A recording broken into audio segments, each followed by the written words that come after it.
네, 안녕하세요. 고려대학교 안암병원 이비인후과의 임기정 교수입니다. 제가 오늘 말씀드릴 내용이 인공아웃 수술의 그 선택과 효과에 대해서 좀 개론적으로 좀 말씀을 드리고자 합니다. 좀 길 수는 있는데요. 저희가 그 강남의 청음회관, 청각장애인 복지관과도 어, 연계를 해서 청각장애인들의 삶의 질의 향상을 위해서 노력하고 있습니다. 오늘 제가 말씀드릴 내용은 인공아우, 즉 코클리아 임플란트, CI라고 또 얘기하는데 이게 뭔가, 그리고 수술의 대상자는 어떤가, 내가 수술을 그렇게 받을 수 있는지, 우리 아가가 수술 받을 수 있는지 제가 말씀을 드리고, 수술 술기가 어떤지 좀 제가 좀 말씀을 드려야 될 것 같고요. 그리고 크게 양분해 보면은 이제 뉴클레우스 호주, 그리고 오스트리아의 메델, 인공아웃 기기들이 이제 너 대까지가 있습니다. 그 중에 제일 중요한 한 두 가지 정도에 대해서 정리해서 말씀드리고, 그리고 뇌간 이식술, 양이수술, 수술 후 관리에 대해서는 간략히 말씀을 드리려고 합니다. 여러분들 늑대 소년 아실 겁니다. 아주 어린 나이에 인간 사회에 격리돼서 인간의 언어와 행위, 습성을 배우지 못한 영유아를 말하죠. 그거가 바로 이제 우리 정글북 소설에 나오는 그 모글리라고 말씀드릴 수 있겠는데요. 그러니까 이렇게 어릴 적, 굉장히 그 크리티컬 피리어드 중요한 시기에 언어를 습득하지 못하면 차후 언어를 배운다고 하더라도 정상인의 언어에 다다르지 못합니다. 그래서 어릴 적에 청력, 그리고 말을 배우는 거, 그리고 훈련들, 청중재활 훈련이 얼마나 중요한지를 단적으로 보여주는 한 예라고 하겠습니다. 우리 인공화호가 뭘까요? 이렇게 귀 뒤쪽 어, 피부 아래 두개골 표면에 이렇게 아주 얇은 인공화호 이식기를 부착을 하고, 그거를 이제 달팽이관 안쪽으로 이제 전극을 이용해서 넣어줍니다. 그러면 이렇게 전극이 고음부터 저음에 이르기까지 청각신경을 이렇게 순차적으로 전기적으로 자극을 하게 되죠. 막 자극되는 게 아니라 이 귀 뒤에 붙어 있는 사운드 프로세서, 즉 소리를 감지할 수 있는 기기로 소리가 들어가면 그걸 전기적으로 변환시켜주면 그게 이제 달팽이관을 실제로 자극하게 되는 것이죠. 그러니까 저희가 고막이나 이속을, 그리고 달팽이관이 소리를 전기적으로 변형시켜주는 그 모든 과정을 이 인공화호 기기로 해결해 줄 수 있다는 겁니다. The Maestro cochlear implant system was developed for individuals with severe and profound sensory neural hearing loss. 비디오로 좀 관찰을 해보면 이렇게 그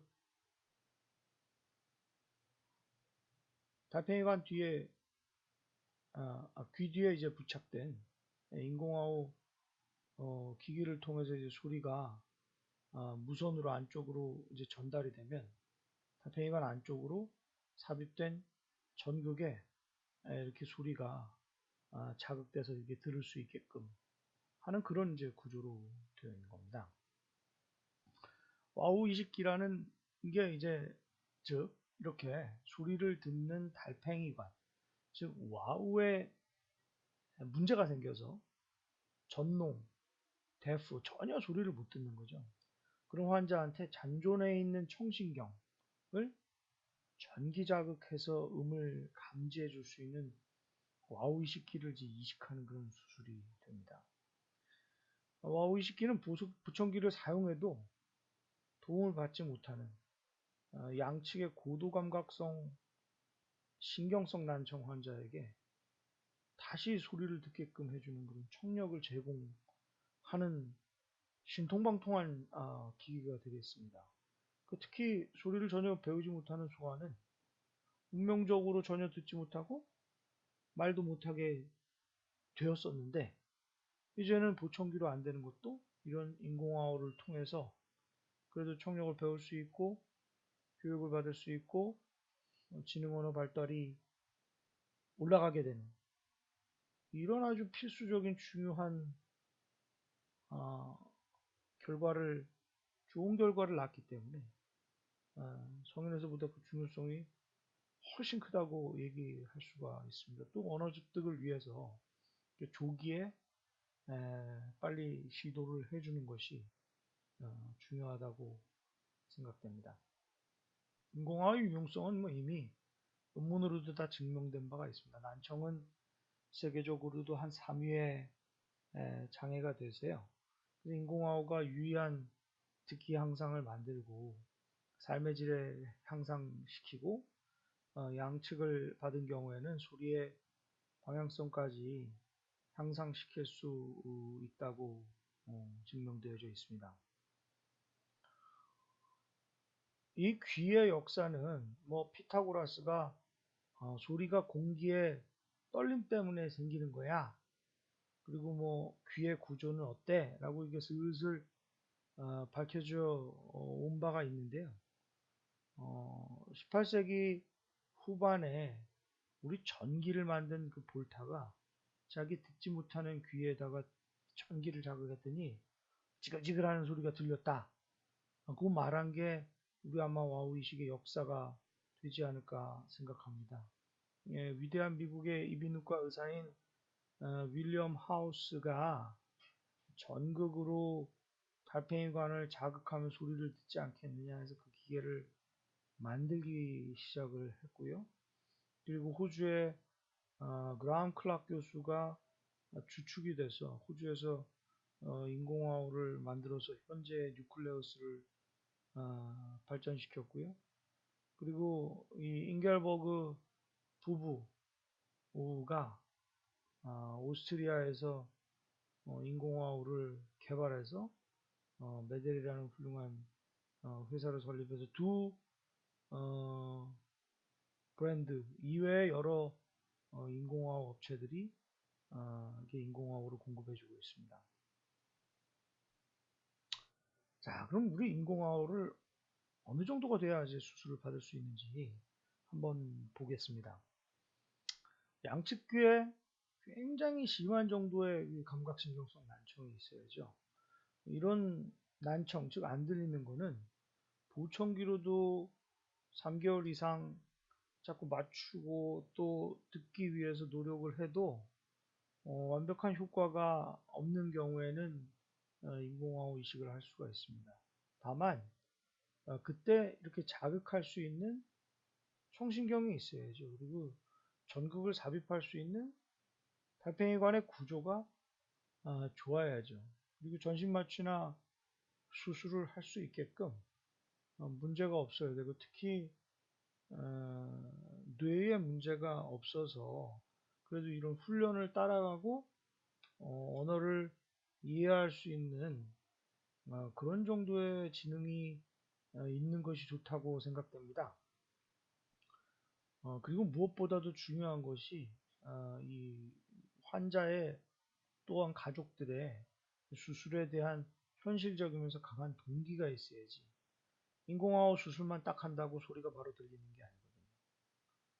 자꾸 본인이 이렇게 새로 듣는 소리 자극에 대해서 정말 어린아이가 태어나자마자 소리를 배우듯이 계속적으로 연습하고 훈련받고 자극을 받아야 이렇게 소리를 듣고 또 언어를 배워서 우리 말을 할 수 있고 또 모든 사회 구성원들과 가족들, 친구들과 관계를 쌓아갈 수 있는 그런 결과를 좋은 결과를 만들어낼 수 있다고 생각합니다.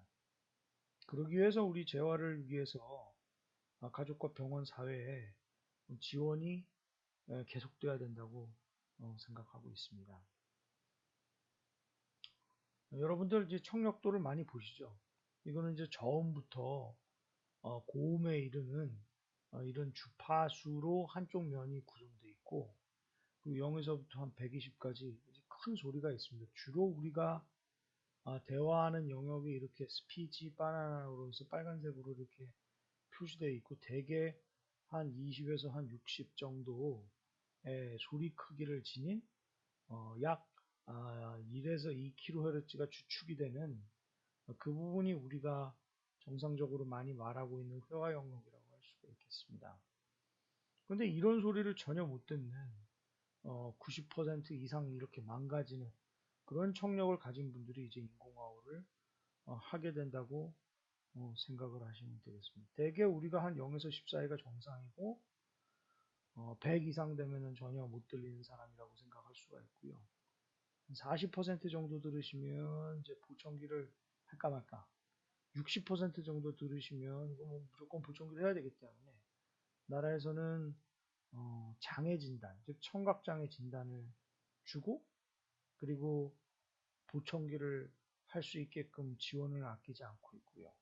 인공화호 이식도 70 이상, 어린아이들 2세 이하는 이제 90인데요. 그렇게 많이 망가지신 분들은 이제 인공화호를 할 수 있게 되겠습니다.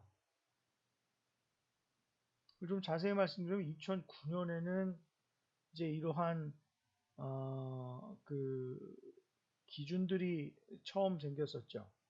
그게 이제 2017년도에 개정되어서 더 좋아졌는데, 즉 2세 미만인 경우에는 양측의 아주 심도, 즉 90dB 이상, 90% 이상 청력이 망가진 환자로 최소한 3개월 이상 보청기 착용해도 청능 발달에 진전이 없는 경우는 인공화호를 해주자. 다만 뇌막염 같은 것들이 생기면 달팽이관이 고라가 일어나거나 막혀버리니까 전극을 넣을 수가 없거든요. 그런 경우에는 예외적으로 빨리 할 수 있다는 기준이 잘 되어 있습니다. 그리고 2세에서 19세까지, 즉 이렇게 그 어린아이들이나 우리 청소년들한테는 양측 고도 이상, 즉 70dB 이상 난청이 있으면서 최소한 3개월 이상 보청기 착용 및 집중교육에도 어원병면력과 언어 능력 진전이 없는 경우에는 이런 걸 해주게끔 인공화호가 보험으로 가능하게끔 이렇게 나라에서 지원을 해주고 있고요. 19세 이상의 어른인 경우는 약간 다릅니다. 그 경우는 양측 고도, 즉 70dB 이상으로 난청이 있다는 건 맞는데 보청기를 착용한 상태에서 문장 언어 평가가 50% 이하로 의사소통 수단으로서 보청기가 전혀 기능을 못한다. 이런 것들이 증명될 때 이제 인공화호를 보험을 해주고 있어요. 즉 2,300만 원 넘는 기계를 나라에서는 10%, 그러니까 한 300만 원 정도로 해주고 수술도 지원을 해주는 것이기 때문에 이제 아이들과 어른들에게 아이들은 이제 2개, 그다음에 어른들은 1개를 지원해 주는 경우가 있습니다. 그리고 이제 외부의 장치, 인공화호의 외부 장치가 또 이제 분실 파손되는 경우가 많기 때문에 그런 경우 이제 평생 외부 장치를 1개를 추가 인정해 주고 있습니다. 다만 이제 양측을 받은 경우에는 양측 2개를 인정해 주는데 잃어버리면은 추가로 인정하지 않기 때문에 그 비싼 거를 이제 자기 돈 주고 사야 되거든요. 그러니까 각별히 분실이나 파손되지 않도록 환자분들이 좀 신경을 써 주셔야 합니다. 그리고 이미 나라에서는 이비인후과 전문의가 2명 이상 있으면서 그리고 그 수술하시는 분이 2년 이상 귀 수술 경력이 있고 또 1년 이상 와우 수술을 시행을 하고 공동 시술한 경험이 있는 사람들만을 인공화할 수 있게끔 해 놓았고, 그리고 저 선생님들이 많이 그 환자분들이 접하시는 우리 대학병원의 유능한 선생님들은 인공화호에 상당히 경험이 많으시고 또 정기적인 인공화호에 관련된 이런 소식이나 업데이트들을 서로 토론하고 연구하시는 분들이기 때문에 충분히 믿고 받으셔도 큰 문제가 없다고 생각합니다. 다른 나라에서도 이렇게 50%, 60%, 즉 언어평가상에서의 퍼센티지가 어떠냐에 좀 차이가 있을 뿐 한국과 거의 대동소이하다고 하겠습니다. 근데 이제 중요한 포인트는 특히 요즘에 이제 특히 고음이 이제 많이 망가지죠, 청력은. 저음은 좀 남아있는 경우가 이제 상당 부분 있거든요. 그래서 저음에 남아있는 잔존 청력까지 보존하는 것이 인공화호 수술 때 중요하다. 왜? 그런 것들을 보존해서 인공화호와 보청기를 함께 쓸 수 있는 그런 장점을 함께 누리고자 하는 그런 손상 없는 수술을 굉장히 강조를 많이 하고 있습니다. 그리고 반드시 먼저 보청기의 사용을 권장해야지 너무 공격적으로 인공화호를 하는 것이 좋지 않다는 거는 우리 모두 알고 있고요. 왜냐하면은 보청기가 당연히 음악을 듣거나 소음성 환경에서 대화를 하거나 자연스러운 소리를 듣는 데 있어서는 물론 인공화호가 거의 뭐 90%, 95% 이상 쫓아왔다고 하지만 하나님이 만들어 주신 이 소리에 딱 맞는 그런 장점이 있다고 생각하거든요. 다만 우리는 그런 보청기를 통해서도 도저히 안 되시는 분들이 많기 때문에 그러한 분들을 위한 그러한 신통방통한 기계인 인공화호를 사실 고맙게 여겨야 된다고 생각합니다. 인공화호에서의 잔청 보존은 즉 기존에 가지고 있던 잔청 청력을 보존해서 보청기 및 인공화호를 동시에 사용할 수 있으면 좋겠다. 그래서 이제 그 혜택을 받게 되겠다는 점에서 이제 중요하다는 것이죠. 그래서 제가 환자분들이 처음에 오시면 언제 난청이 발생했느냐, 언제 귀가 안 들리기 시작했느냐, 그 기간이 짧을수록 좋거든요. 그리고 나이가 어떠신가, 나이도 좀 일찍 하면 좋겠죠. 그리고 난청의 시작부터 인공화호 수술까지의 기간이, 즉 난청의 기간이 길면 길수록 좋지는 않을 겁니다. 잔청이 좀 있으면 그러면은 좋을 수 있죠. 그리고 그걸 보존하는 수식을 당연히 해나가야 되겠죠. 그리고 난청의 원인도 따져봐야 될 것이고 또 보청기를 어떻게 해서 얼마나 사용을 하셨는지, 특히 소리에 대한 경험은 있으신지, 그리고 본인이 말하는 거는 어느 정도신지, 이런 부분이 굉장히 중요하다고 생각됩니다. 그리고 그런 상태에 맞춰서 본인이 적절하고 달성 가능한 청능 기대가 있거든요. 모든 사람들이 인공호흡을 받는다고 완벽하게 정상인처럼 듣고 완벽하게 말할 수 있는 건 아니거든요. 그동안에 난청이 상당 기간 있었고 거기에 따른 손실이 있기 때문에 인공호흡을 하더라도 어느 정도가 되겠다는 거는 우리 수술 선생님들, 매핑 언어치료 선생님들과 상의하셔서 그런 부분에 있어서는 내가 이 정도가 되겠구나를 아시고 인공호흡을 받으시는 게 훨씬 본인의 그 재활 치료에 도움이 될 것 같고요.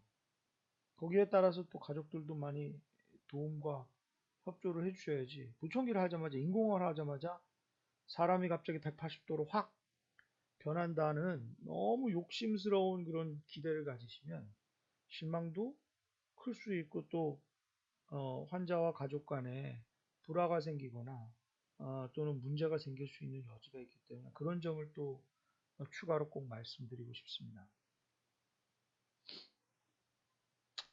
인공호흡 수술 이식 전에 이제 검사는 이제 청력 검사를 주로 하게 되는데 본인이 누르는 수능 청력 검사 이외에도 뇌관 반응 검사나 안정 유발 반응 검사 같은 객관적으로 청력이 어느 정도인지 특히 소아에서는 중요한데요. 그런 걸 잘 따져보는 검사를 하게 되고요. 수술 전에 또 언어 평가를 해봐서 우리가 이게 삐삐삐삐 하는 그런 수음이 아닌 우리가 실제로 이렇게 말하는 그런 대화, 문장, 언어에 관련된 것들을 모두 그 능력을 평가를 해봐야 됩니다. 그리고 귀 쪽에 또는 뇌 쪽에 CT나 MRI를 찍어봐서 안쪽에 기형은 어떤지 구조는 어떤지를 자세히 찍어봐야 되고요. 그리고 이제 수술 전 검사에서 전신 마취를 할 수 있는지를 검사를 해보는 것이 또 중요한 검사가 되겠습니다. 그래서 인공호흡 수술은 대개 2시간, 4시간 그 사이인데 물론 마취하고 깨우는 시간이 앞뒤로 한 30분, 뒤로는 1시간 정도가 있다는 걸 생각하시면 이제 그거보다 좀 비슷하거나 더 늘어날 수 있습니다. 전신 마취를 하고 그 다음에 이제 깨끗이 닦고 다 정리를 한 다음에 귀 뒤에 피부와 조직을 젖히어 놓고 그리고 이식기가 위치할 부분의 두개골에 뼈 일부만 이렇게 살짝 드릴링을 하게 돼서 거기에 이제 이식기를 위치시키게 되고요. 그리고 우리 귀 뒤에 빈 공간인 유양동을 갈아내고 그 공간을 통해서 와우에 구멍을 내게 돼서 그리고 그쪽으로 이제 와우 이식기의 전극을 달팽이관 안쪽으로 삽입하게 됩니다. 그 다음에 나머지를 잘 꼬매고 나오면은 문제가 없거든요. 그래서 저 귓구멍이나 고막이나 이소골은 원칙적으로는 잘 건드리지 않습니다. 그리고 귀 뒤쪽도 이 안쪽은 꼬매지만은 이 바깥쪽은 대개는 우리 수술 본드로 붙이기 때문에 차후에 뭐 실밥을 뽑거나 하는 경우가 없는 경우가 많습니다. 입원 기간도 뭐 일주일 이하로 굉장히 적은 기간 입원이 필요하다는 걸 아시면 되겠고요. 물론 인공호흡 이식도 여러 가지의 합병증이 있습니다. 수술 중간에 이제 구조가 좋지 않아서 굉장히 저희가 문제를 겪는 경우도 있고 이제 수술 후에 이런 전극이나 이식기가 탈락된다든지 본인한테 또 피부나 이런 거에 또 잘 안 맞는다든지 그런 몇 가지 문제들 그리고 이제 귀 쪽에는 항상 이제 안면신경이나 미각신경, 음식 느끼는 거, 어지럼신경 등이 있기 때문에 귀 구조에 따라서 그런 것들이 좀 자극돼서 이렇게 얼굴이 떨리거나 입맛이 변화하거나 일시적으로 어지럼이 생기는 그런 또 문제점들이 있을 수 있습니다. 그리고 이제 이식기의 탈출이나 수술 부위 염증이나 안면신경의 손상이나 이식기의 고장이 있을 수가 있지만은 그런 경우는 매우 이제 드물거든요, 사실. 거의 1% 미만일 수 있는데 본인이 그거를 당하면 이제 본인은 100%이기 때문에 참 문제이긴 하겠지만은 인공호흡의 이식의 합병증이 그다지 크지 않다는 점에 있어서는 그렇게 크게 두려움을 가지실 이유가 없다고 생각합니다. 인공호흡의 수술은 제가 주요한 포인트만 말씀드리겠습니다. 전 수술할 때 이제 전극을 삽입할 때 이제 트라우마직 손상을 최소화하는 소프트 서저리를 지향을 해서 잔청을 가급적이면 남기려고 노력을 합니다.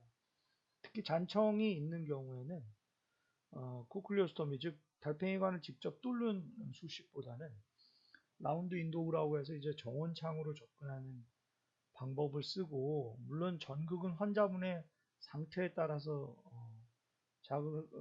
자극이 하는 전극이 달라지지만 가급적이면 가장 얇고 부드럽고 긴 전극을 스테로이드와 함께 사용하게 되고요.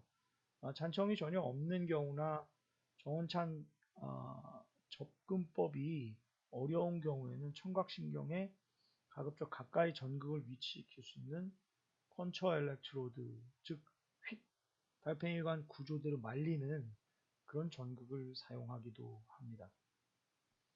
주로 저는 활동 중에 성장하더라도 본체나 전극이 움직이지 않도록 꼭 묶어주거나 뼈 안쪽으로 이렇게 넣어주는 것을 좋아하고요. 합병증이 최소화할 수 있도록 안전하게 수술하기 위해서 전기칼을 좀 덜 쓴다든지, 그리고 두개골의 골격에 따라서 인공호흡을 잘 위치시키고, 그리고 안쪽에 있는 조직들, 특히 뼈 위에 골막 같은 것들을 완전히 포켓으로 만들고 찢어지지 않게 조심해서 위치를 시키고, 환자가 이렇게 누웠을 때 인공호흡가 걸리거나 또는 이제 그 피부를 자극하지 않게끔 두개골의 골격을 따라서 인공호흡가 딱 밀착될 수 있게 위치 선정을 하는 편입니다. 그리고 슈퍼박테리아나 감염 같은 걸 특히 주의하기 위해서 H2O2로 추가적으로 드레싱한다든지, 파우더가 전혀 없는 장갑을 수시로 바꿔 끼면서 하고, 드레인은 가급적 넣지 않으면서 바깥쪽은 꼬매지 않고 그 수술적인 접착제로 마무리하는 거를 이제 원칙으로 하고 있습니다. 뭐 이렇게 과거에는 크게 했지만 요즘에는 상당히 적은 인시전 칼집만 넣고 이제 하고요. 그리고 이제 안쪽에 들어가는 게 귀에 거는 인공화호와 겹치지 않고 않도록 이제 두개골의 뒤쪽 부드러운 표면에 딱 밀착되게끔 하고, 그리고 귀 수술에 드립하는 것도 가급적이면 적게 하면서 인공호를 가급적 될 수 있으면 좀 묶어주는 그런 방식을 취하고 있습니다. 그리고 인공화호 할 때 달팽이관에 직접 이렇게 구멍을 뚫어서 전극을 쭉 넣어주는 방법을 우리가 취할 수도 있고, 그런 걸 잘 찾아주기 위한 여러 가지 방법들을 우리가 연구해서 잘 넣어주고 있습니다. 그래서 이렇게 가운데 쪽으로 확 말리는 그런 타입의 인공화호의 전극을 이제 코클리오스토미, 즉 달팽이관에 직접 구멍을 뚫었을 때는 그런 거를 쓰게 되지만, 제가 수술한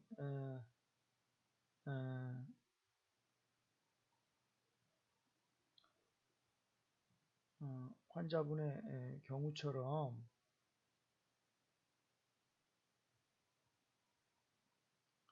이렇게 정원 창에다가 달팽이관에 있는 막을 잘 노출시켜서 그 앞을 힐론과 스테로이드로 잘 막아주고는 이렇게 칼집만 꼭 눌러서 일자로 그쪽으로 이제 흠만 딱 내주고, 사실은 요게 문만 열린 거기 때문에 한 3, 4초 기다리면은 뽕뽕뽕 하면서 탁 문이 막혀버리죠.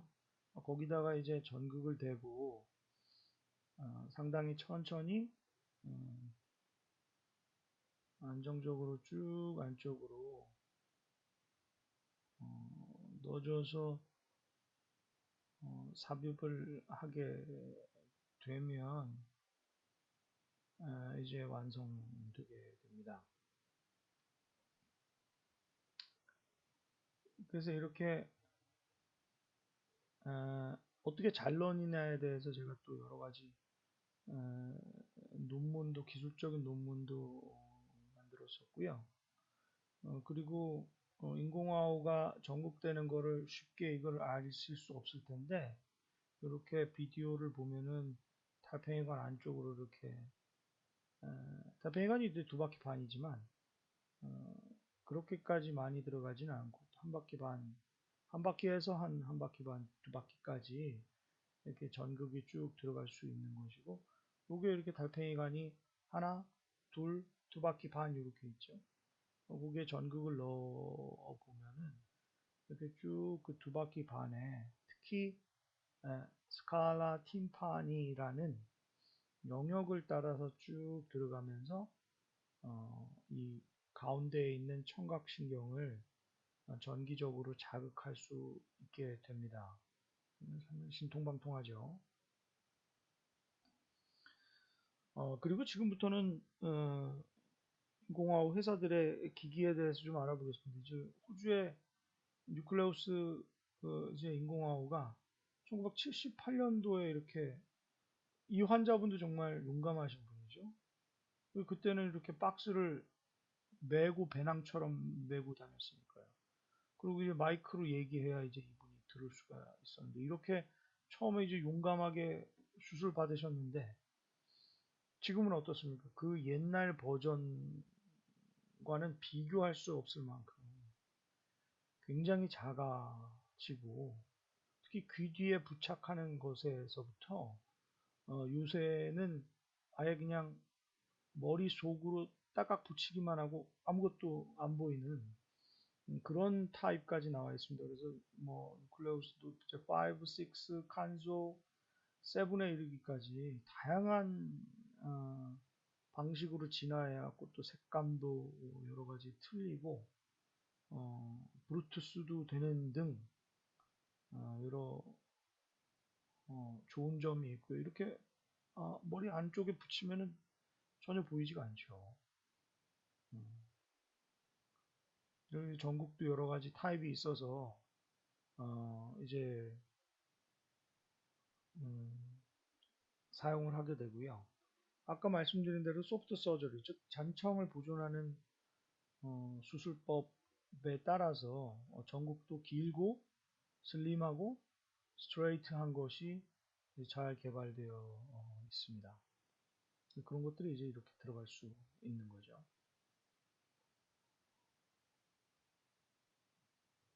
여러 가지 타입이 있는데 그런 것들은 이제 수술장에서 저희가 좀 수술하는 사람들이 이제 선택을 하게 되는데 아마 환자들과 그런 점에 있어서는 좀 상의를 할 수 있고요. 제가 하나 꼭 말씀드리고 싶은 거는 요즘에 이제 잔청이 남아있는 경우에는 고음에 전혀 청력이 없는 곳은 인공화호로 자극하고 저음 쪽은 이제 보청기로 해줄 수 있다는 거죠. 그래서 이렇게 보청기와 인공화호가 있는 이런 두 기능을 동시로 할 수 있는 하이브리드 타입의 인공화호가 많이 출시되어 있기 때문에 그런 것도 이제 가급적이면 사용할 수 있으시면 좋을 것으로 생각됩니다. 오스트리아의 메델도 뉴클레우스에 비견되는 아주 훌륭한 회사의 제품입니다. 그래서 이제 마에스트로 시스템으로 점점 이렇게 C40부터 시작해서 펄사, 소나타, 콘체르토를 통해서 굉장히 발전해 왔고 바깥쪽 것도 이제 우퍼스와 듀엣 시스템으로 쭉 진화해 왔는데 메델에서 이제 강조하는 점이 이제 소리를 아주 생생하게 잘 전해줄 수 있는 음악도 잘 들을 수 있을 정도의 생생한 소리를 전해준다는 것과 그리고 전극이 굉장히 소프트하고 안쪽까지 길게 고음부터 시작해서 저음까지 완벽하게 커버해 준다는 것을 이제 많이 광고를 하고 있고 이제 많이 굉장히 점점 작아지죠. 전 채널을 잘 자극할 수 있다는 것에 방점을 두고 좀 광고를 많이 하고 있는 것으로 생각되고 이렇게 가장 획기적인 게 이제 론도라고 해가지고 뒤쪽에 붙이는 그런 이제 바깥쪽에 머리 안쪽에 넣으면 전혀 모르게 되죠. 그런 걸 이제 세계 최초로 개발을 해서 상용화했다는 점에 있어서 어, 상당히 고무적이라고 할 수 있습니다. 이렇게 소넷, 론도 이렇게 바깥쪽에 이쁜 자극기를 쓰고 있고요. 안쪽은 이제 싱크로니라고 MRI에도 이제 튼튼한 그런 기계를 만들어서 이제 여러 주변의 기기와 쉐어링이 되는 싱크가 되는 그런 인공화호를 만들고 있습니다. 뇌간 이식의 경우는 이것은 전혀 달팽이관이 없고 청신경이 없는 사람들을 위해서 이렇게 뇌, 간, 즉 아예 뇌에 이식하는 그런 기기이지만 인공화호에 비해서는 객관적으로 그 기능이 떨어질 수 있기 때문에, 그리고 수술도 어렵고요. 그래서 특별한 경우에만 쓰는 기계이기 때문에 의사 선생님들과 상의를 하셔야 될 것으로 생각됩니다. 이제 아이들의 경우에는 이런 양의 수술을 받게 되고 또 양의 수술을 전혀 청력이 없고 이런 아이들인 경우에는 한 번 수술에 양쪽 인공화호를 한 번에 받는 경우도 있거든요. 물론 그런 수술할 때는 우리가 전기칼을 좀 조심하게 써야 된다든지, 또는 양쪽을 모두 이식하기 때문에 어지럼 기능이 양쪽을 모두 손상당할 위험성이 있어서 일시적인 어지럼이 더 많을 그런 것들이 있을 수 있다는 것에 대해서 환자분들이 좀 아셨으면 좋겠습니다. 당연히 양쪽 인공화호를 하면 그러면은 뭐 방향성도 좋아지고 또 양쪽에서 모두 듣기 때문에 추가적인 청력이 향상될 수 있는 그런 여지가 있다는 점에서 장점이 있습니다. 다만 아직도 논란의 여지가 있는 것은 동시에 한 번에 딱 하는 게 좋으냐, 아니면 한 1, 2년 이하의 기간을 가지고 한쪽을 먼저 하고 한쪽을 나중에 하고, 이제 그 차이는 정말 전혀 청력이 없는 경우는 뭐 당연히 한 번에 두 개의 인공호흡을 할 수 있겠지만, 약간 잔청이 남아 있다든지 여러 가지 환자의 변수가 있는 경우에는 이런 동시에 하느냐 따로따로 하느냐를 선택할 수 있기 때문에 그런 것들은 좀 의사 선생님들과의 상의가 꼭 필요한 부분이라고 생각됩니다. 그리고 수술 후의 관리에 대해서는 주로 이제 그 더마본드, 즉 스킨에 피부에 바르는 우리 접착제 같은 거를 쓰고 스테라일 스트립을 꼼꼼히 붙여서 이제 보강해 주는 거를 이제 개인적으로는 좋아하고요. 그 수술 후에 한 3, 4주 뒤에 이제 기계를 부착하게 줍니다. 이 시기에 피부가 너무 자석에 꽉 눌릴 수 있기 때문에, 자석도 여러 가지 강도를 가진 것이 나와 있기 때문에 그런 걸 이제 잘 쓰시면 되고, 특히 이제 습기 같은 거를 주의하셔야 됩니다. 그래서 아이의 경우에는 인공화호 때문에 이제 습기가 너무 많이 차지 않도록 관리를 해주시는 것이 좋고, 정전기 같은 거를 이제 조심하셔야 되겠죠. 그리고 인공화호 할 때 이 금속으로 된 인공화호 이식기가 안쪽으로 들어가 있는 것이기 때문에 MRI 사용이 불가하진 않지만 좀 제한적일 수 있습니다. 그래서 자석을 빼거나 할 수 있기 때문에 젊은 시절에는 괜찮은데 굉장히 연세가 많이 드셔서 이제 풍이 있다, 뇌출혈이 있다 할 때는 그것을 찍을 때 그 인공화호 부분의 영역이 조금 좀 불안정하게 보이는 그런 단점이 있을 수 있죠. 그리고 이제 해외여행 가실 때 조금 인공화호를 했다는 증명서를 갖고 가시는 것이 이제 편리합니다. 특히 화장실이나 지하철 같은 데서 분실을 주의하셔야 되고, 그 다음에 이제 배터리의 가격이 좀 나갈 수가 있지만 요즘에는 이제 재충전되는 리차저블 배터리가 많이 나오고 있어서 그런 문제들이 상당 부분 해결되리라고 생각합니다. 제 개인적으로는 이 난청이라는 것이 환자들뿐만이 아니라 가족, 그리고 우리 의사, 그리고 이제 매핑하시는 청각사분들과 언어치료사 및 관련 모든 분들이 함께 만들어가는 그런 시스템이라고 생각을 하고요. 개인적으로는 고려대학교 이비인후과 안암병원은 저와 그 매핑을 하는 우리 저 탁평군 우송대학교 교수님이 십수년 넘는 기간 동안 계속 호흡을 맞추면서 일정하고 안정적인 인공화호 수술과 매핑을 계속 열심히 제공하고 있다고 생각하고 있습니다. 그래서 인공화호는 수술이 아니라 협업의 시스템이죠. 인공화호가 계속 적응이 점차 확대되고 있습니다. 그리고 이제 잔청을 보존해주는 그런 안전하고 손상이 적은 수술법들이 계속 시행되고 있습니다. 제가 개인적으로는 항상 정부나 사회나 병원들의 제도적, 금전적 지원이 필요하다는 걸 정말 공감하고 있고요.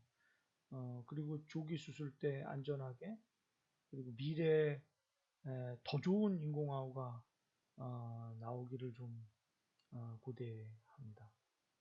여러분, 개인적으로 인생을 우리 살아가는다는 것은 이런 행복을 찾아가는 행복이라는 종착역을 찾아가는 그런 여행이라고 생각합니다. 가장 중요한 게 뭘까요? 저 개인적으로는 끝까지 살아남아라. 실력이죠, 실력. 생존을 위한 본인의 실력? 그게 무슨 뭐 돈을 번다든지 아니면은 본인의 실력을 갖춘다든지 또 능력이 있다든지 이런 것들을 자꾸 이제 개발해 나가는 그런 과정인 것 같고요. 그런 과정 속에서 우리가 성장에 대한 기쁨을 누리는 게 되게 중요하다고 생각을 하고 있고요. 그게 이제 나만이 아니라 내 자식들, 내 후배들, 그리고 내 친구들, 우리 주변의 모든 사회와 세계로 그게 전파되고 그리고 계승될 수 있으면 그것만큼 행복한 게 없을 겁니다. 네, 감사합니다.